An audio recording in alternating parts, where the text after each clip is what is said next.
نحمده ونصلي على رسوله الكريم أما بعد قال الله تبارك وتعالى في كلامه المجيد والفرقان الحميد اقرأ باسم ربك الذي خلق خلق الإنسان من علق اقرأ وربك الأكرم الذي علم بالقلم علم الإنسان ما لم يعلم صدق اللہ العظیم۔ محترم حضرات،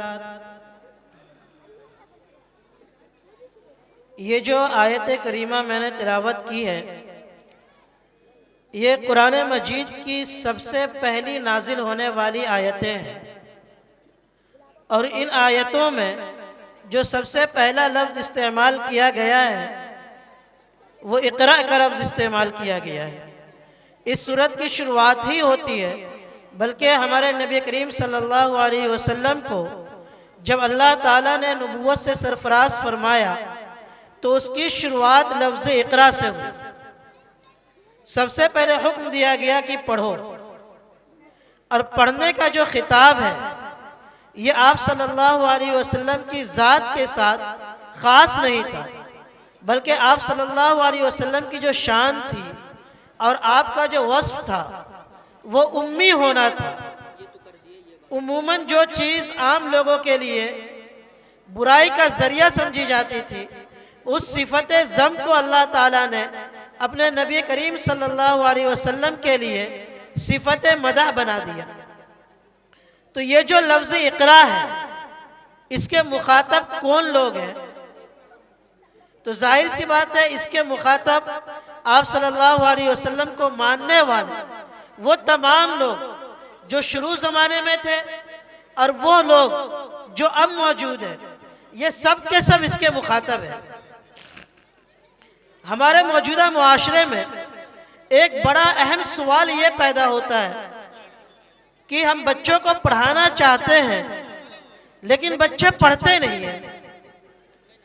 دوسرا ایک بڑا مسئلہ یہ پیدا ہوتا ہے کہ ایک عام شکایت ہوتی ہے لوگوں کو کہ ہمارے بچے ہماری بات نہیں مانتے، ہمارے بچے ہماری فرما برداری نہیں کرتے، ہمارے بچے ہماری اطاعت نہیں کرتے۔ تو یہ جو اقرأ کا لفظ ہے کہ بچوں کی تعلیم و تربیت کیسے ہونی چاہیے، چونکہ اس پروگرام کے اندر یہاں حاضرین میں دونوں طبقے کے افراد موجود ہیں، مذکر بھی ہے، مؤنث بھی ہے، خواتین بھی ہے، مرد حضرات بھی موجود ہیں۔ تو دل میں ایک بات آئی کہ طریقہ کیا ہونا چاہیے اور کس طریقے پر اپنے بچوں کی اچھی تربیت کی جا سکتی ہے، اس طریقے کو سامنے رکھا جائے تاکہ بحیثیت ماں اپنے بچے کی صحیح تربیت کر سکے، اور بحیثیت باپ ہم اپنے بچے کی صحیح تربیت کے متعلق سوچ سکیں اور اس طریقے کو ہم اپنائیں جس طریقے کو سنت نبوی قرار دیا گیا ہے اور جس طریقے کو ضروری قرار دیا گیا ہے۔ بہت تفصیلی بات کرنے کا موقع نہیں ہے۔ ہمارے استاذ ہیں مفتی سعید صاحب رحمۃ اللہ علیہ، ان کا اپنا واقعہ ہے اور ان کا اپنا تجربہ ہے۔ وہ کہتے ہیں کہ جب میرے بڑے بیٹے کی پیدائش ہوئی اور جب وہ چند سالوں کا ہو گیا، 8-10 سال کا ہو گیا، تو میرے دل میں خواہش پیدا ہوئی کہ اپنے بیٹے کو حافظ بناؤں۔ جب میں نے اپنے بیٹے کو حافظ بنانے کا ارادہ کیا تو میں نے اس کی والدہ سے یعنی مفتی صاحب نے اپنی بیوی سے کہا کہ بھائی جب بیٹا حافظ بن رہا ہے تو تم بھی حفظ شروع کر دو۔ بہرحال مفتی صاحب کی اہلیہ نے بھی حفظ شروع کیا اور مفتی صاحب کے بیٹے نے بھی حفظ شروع کیا۔ مفتی صاحب کا یہ بیان ہے کہ اس بچے کو حافظ بنانے کے لیے میں نے اتنا مارا کہ آج بھی جب بات یاد آتی ہے تو میری آنکھوں سے آنسو چھلک پڑتے ہیں۔ بڑی مشکل کے بعد جا کر کے میرا وہ بچہ حافظ بنا۔ اس کے بعد اس کی والدہ بھی حافظ بن گئی۔ اصل جو چیز مجھے بتانا ہے، جب والدہ حافظ بن گئی تو مفتی سعید صاحب رحمۃ اللہ علیہ کے بقول اللہ تعالیٰ نے اس کے بعد انہیں 10 اولاد سے نوازا، 8 بیٹے عطا کیے اور 2 بیٹیاں عطا کی۔ مفتی صاحب رحمۃ اللہ علیہ کہتے ہیں کہ میرے بچوں کا حفظ کب شروع ہوتا تھا کب ختم ہو جاتا تھا مجھے پتہ تک نہیں چلتا تھا، لیکن پہلے بیٹے کو حافظ بنانے کے لیے انہوں نے اتنا مارا کہ وہ خود کہتے ہیں کہ آج بھی جب یاد آتی ہے وہ باتیں تو میری آنکھوں سے آنسو چھلک پڑتے تھے۔ لیکن باقی بیٹوں کا یہ حال کیوں ہوا، یہ مجھے اصل بتانا مقصود ہے کہ آدمی جب بچے کو تعلیم دیتا ہے تو اس کے 4 دور ہوتے ہیں، 4 مرحلوں سے بچے کی تعلیم کا گزر ہوتا ہے۔ پہلا مرحلہ ہوتا ہے شیر خارگی کا زمانہ۔ شیر خارگی کا زمانہ اس زمانے کو کہتے ہیں جب بچہ اپنی ماں کے پیٹ میں ہو اور 4 مہینے کا ہوتا ہے اور اس کے اندر روح پھونک دی جاتی ہے۔ یہ مجرب بات ہے کہ ان ایام میں ماں جو عمل کرتی ہے اس عمل کا اثر بچے پر پڑتا ہے۔ چنانچہ مفتی صاحب کہتے ہیں کہ میری اہلیہ کا اور کوئی معمول ہی نہیں تھا سوائے اس کے کہ وہ دن رات تلاوت قرآن کیا کرتی تھی، چاہے جو بھی حالت ہو وہ تلاوت قرآن کرتی تھی۔ بچہ حالت حمل میں ہے تو تلاوت سن رہا ہے اور زور سے تلاوت کرتی تھی، بچہ گود میں ہے تو وہ تلاوت کر رہی ہے، نماز پڑھ رہی ہے۔ وہ اپنے گھر میں جب اس نے اپنے گھر میں آنکھ کھولا تو اپنے باپ کو دیکھا کہ نماز پڑھ رہا ہے، اپنی ماں کو دیکھا کہ وہ نماز پڑھ رہی ہے، اس کی ماں مستقل تلاوت کر رہی ہے۔ تو ذہنی طور پر بچہ فطری طور پر ان سب چیزوں سے مانوس ہو گیا۔ تو معلوم یہ ہوا کہ بچے کی تربیت میں سب سے پہلا جو عمل دخل ہے وہ ماں باپ کا ہے۔ اگر آپ اپنے بچے کو اچھا بنانا چاہتے ہیں، اسے اچھی تعلیم دینا چاہتے ہیں، اچھی تربیت کرنا چاہتے ہیں تو سب سے زیادہ ضروری یہ ہے کہ پہلے ماں باپ کی اچھی تربیت ہو۔ چنانچہ ہم معاشرے میں رہتے ہیں، ہم گاؤں سماج میں رہتے ہیں، آپ 2 گھروں کا موازنہ کیجئے۔ ایک وہ گھر ہے جن میں ماں باپ ہر دن جھگڑا کرتے ہیں، نماز نہیں پڑھتے، روزے نہیں رکھتے ہیں، دین کی پابندی نہیں کرتے ہیں، اس گھر کے بچوں کی حالت دیکھیے۔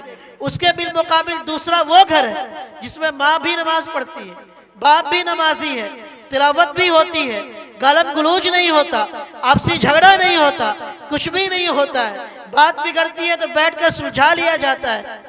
ان گھروں کے آپ بچوں کو دیکھیے، زمین آسمان کا فرق آپ کو محسوس ہوگا۔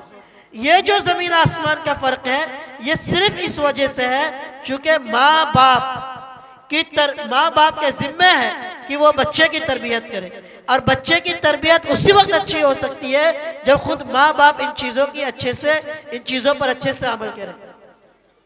ایک واقعہ سنا کر کے اپنی بات ختم کرتا ہوں۔ حضرت عمر رضی اللہ تعالیٰ عنہ کا زمانہ ہے۔ ایک آدمی حضرت عمر کی خدمت میں آیا اور اس نے کہا کہ یا خلیفۃ المسلمین، میرا بیٹا ہے، میری بات نہیں مانتا، میں اسے کوئی کام کرنے کے لیے کہتا ہوں وہ انکار کر دیتا ہے۔ حضرت عمر رضی اللہ تعالیٰ عنہ کو بڑا تعجب ہوا کہ یہ تو خیر القرون کا زمانہ ہے، یہ تو اچھائی کا زمانہ ہے، یہ بھلائی کا زمانہ ہے، یہ کیسے ممکن ہے کہ اس زمانے کے اندر ایک بیٹا اپنے باپ کی اطاعت نہ کرے؟ چنانچہ حضرت عمر رضی اللہ تعالیٰ عنہ نے حکم دیا کہ بیٹے کو حاضر کیا جائے۔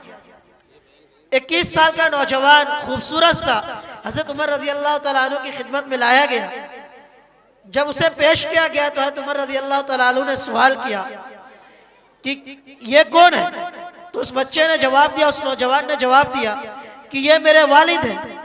تو حضرت عمر نے سوال کیا کہ یہ تمہاری شکایت لے کر کے آئے ہیں کہ میرا بیٹا میری بات نہیں مانتا، کیا یہ بات سچ ہے؟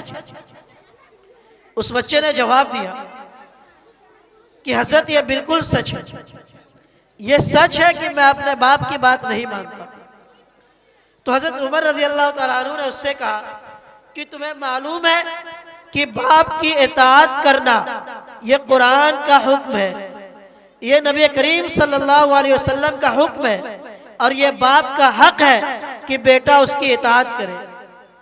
تو بیٹے نے سوال کیا کہ امیر المومنین، ایک سوال ہے کہ اگر باپ کا حق ہے کہ بیٹا اس کی اطاعت کرے، بیٹا اس کی بات مانے، تو کیا اولاد کا اپنی باپ کے اوپر کوئی حق نہیں ہے؟ اب جو بات کہنے جا رہا ہوں اس بات کو غور سے سنیے۔ حضرت عمر رضی اللہ تعالیٰ عنہ نے فرمایا کہ بالکل ہے، جس طرح باپ کا بیٹے پر حق ہے کہ بیٹا اس کی اطاعت کرے، ٹھیک اسی طرح بیٹے کا بھی باپ پر حق ہے، اور وہ 3 حق ہیں۔ حضرت عمر رضی اللہ تعالیٰ عنہ نے جو گنوائے ہیں وہ 3 حق ہیں۔ پہلا حق بیٹے کا یہ ہے کہ جب باپ اپنی شادی کرے تو اچھی اور نیک سیرت لڑکی کو تلاش کرے۔ جب باپ شادی کرے تو نیک، اچھی اور صالحہ لڑکی کو تلاش کرے، تاکہ اس کے بطن سے جو بچہ ہو وہ نیک اور پارسا ہو، دیندار ہو۔ یہ بیٹے کا پہلا حق ہے باپ کے اوپر۔ دوسرا حق یہ ہے کہ جب بچہ پیدا ہو تو اس کا نام رکھا جائے، اور اچھا نام رکھا جائے، کیونکہ جب اچھا نام رکھا جائے گا تو اس نام کا حدیث کے اندر ہے کہ بچے کی ذات پہ اثر پڑتا ہے۔ اور تیسرا حق یہ ہے کہ جب بچہ بڑا ہو جائے تو اسے دین کی تعلیم دی جائے۔ تو اس بچے نے جواب دیا، وہ نوجوان جس کے باپ نے حضرت عمر کے پاس شکایت کی تھی کہ میرا بیٹا میری بات نہیں مانتا، اس بچے نے جواب دیا کہ امیر المومنین، یہ 3 حقوق ہیں، لیکن میرے باپ نے ایک ایسی عورت سے شادی کی جو دیندار نہیں تھی، جو غیر دیندار تھی۔ ایک روایت میں آتا ہے کہ وہ مجوسی عورت تھی، وہ آتش پرست عورت تھی، اس سے اس نے شادی کی۔ اس نے میری پہلی حق تلفی یہ کی۔ دوسری حق تلفی یہ کی کہ جب میں پیدا ہوا اور میرا نام رکھا گیا تو اس نے میرا نام جول رکھا۔ عربی زبان میں جول کا معنی آتے ہیں گبریلا، جسے ہم اپنی زبان میں، اپنے علاقے کی زبان میں بور کہتے ہیں یا چارہ کہتے ہیں، جو عام طور سے غلاظت میں ہوتا ہے۔ جول اسے عربی زبان میں کہتے ہیں۔ اس بچے نے کہا کہ جب میرے نام رکھنے کی باری آئی تو میرے باپ نے میرا نام جول رکھا۔ تیسرا حق، آج میری عمر 21 سال کی ہو گئی ہے، اور اس عمر میں، اس پوری عمر میں میرے باپ نے مجھے کبھی بھی نہ تو پڑھانے کی کوشش کی، نہ مجھے کہیں پڑھنے کے لیے بھیجا، اور نہ کہیں کوئی میری تربیت کے اوپر کوئی کوشش کی۔ جب حضرت عمر رضی اللہ تعالیٰ عنہ نے یہ سنا تو حضرت عمر رضی اللہ تعالیٰ عنہ کا چہرہ سرخ ہو گیا۔ آپ خفا ہو گئے اور آپ اتنا غصہ ہوئے کہ آپ نے اسی وقت حکم دیا کہ اس باپ کو فوراً یہاں سے نکال دیا جائے، کیونکہ جب اس نے اپنے بیٹے کے حقوق ادا نہیں